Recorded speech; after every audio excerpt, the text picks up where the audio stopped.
Yes, mambo vipi? Mimi naitwa Chucks Official. Tumetoka straight from HQ pale ofisini mpaka hapa mitaa fulani hivi hatuisemi sababu ya usalama, au sio bwana? Tuko na kaka yetu hapa kipenzi kabisa, King Kong Chuma Chidi Benz Ilala Mabigan. Kwa mambo uliyofanya, kwa tuzo ambazo umeshinda, unajua umeshinda tuzo nyingi sana. Siku moja uliwahi kutamani labda Chidi Benz awe nominated kwenye tuzo za Grammy labda? Yeah, kabisa. Kila siku samchambaka naota. Naota yani bwana hivi na hivi nitakuwa kwenye Grammy, nimefanya hivi, nitaongea hivi. Nawaza nitaongeaje Kiingereza pale.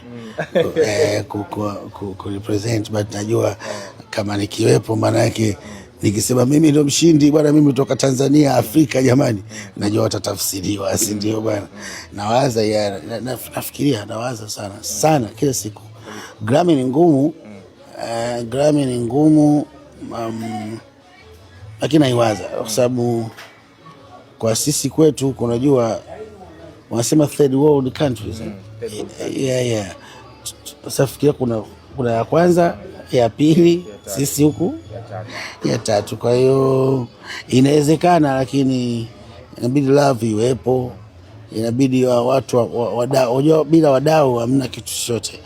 Unaweza kufanya muziki mzuri na nini kwa mkali, producer yote mkubwa beats 9 team band akakuona, lakini wadau sasa, umeelewa kwamba achana nayo, kuna huyu hapa anaimba singeli umeelewa? Kwa hiyo natamani sana.